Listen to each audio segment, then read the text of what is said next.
اگر اللہ نے کسی کو وسعت دی ہے، توفیق دی ہے، شکر ادا کریں کہ اللہ نے ہمیں توفیق دی ہے۔ اور شرعی طور پر توفیق کیا ہے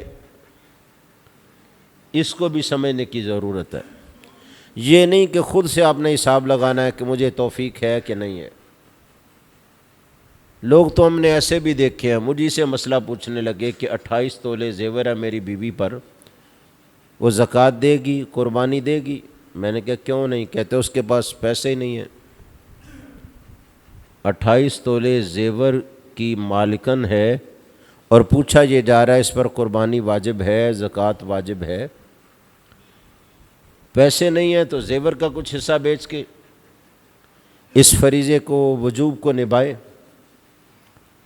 اور عورتیں بھی زیور جمع کرنے کے لیے بڑی شائق ہوتی ہیں، تو ساتھ ساتھ اس کا حق بھی ادا کریں کہ ہر سال زکوٰۃ بھی، فطرانہ بھی اور قربانی کا وجوب جو ہے اس کی بھی ادائیگی کو اپنے اوپر لازم بنائیں، اور اہتمام کریں اور خوشی کا اظہار کریں کہ اللہ نے ہمیں اس توفیق سے نوازا ہے۔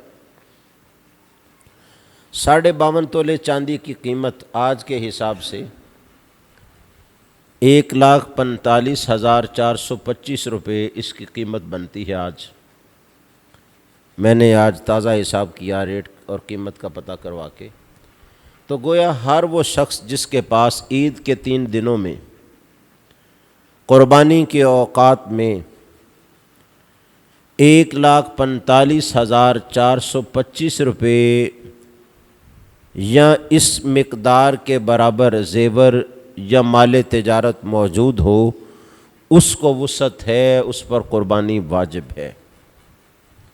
لہذا وسعت کو بھی سمجھ لیجئے کہ وہ سے شریعت کسے وسعت کہتی ہے۔ اور دوسری بات یہ بھی ذہن نشین کر لیں کہ گھر میں جتنے افراد کے پاس وسعت ہوئے اتنی قربانیاں واجب ہیں۔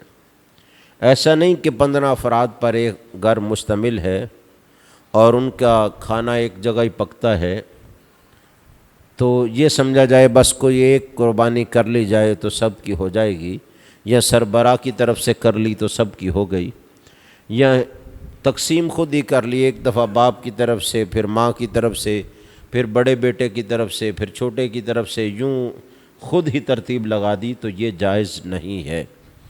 شریعت کا ضابطہ یاد رکھیے، ہر سال گھر کے جتنے افراد الگ الگ صاحبان نصاب ہیں، جو میں نے نصاب بتایا ہے، وسعت ان کے پاس موجود ہے، اتنے لوگوں پر الگ الگ قربانی جو ہے وہ واجب ہے۔ اگر ایک گھر میں 7 افراد کے پاس وسعت اور نصاب ہے تو 7 قربانیاں ادا کرنی واجب ہیں۔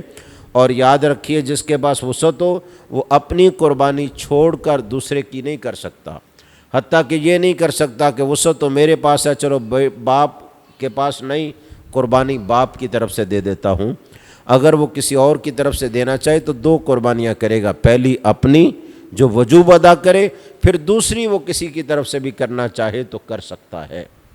لہذا مسائل اور شریعت کے معاملات کو اس کی حیثیت اور حقیقت کے موافق پرکھ کر اس پر عمل کی بھرپور کوشش کریں۔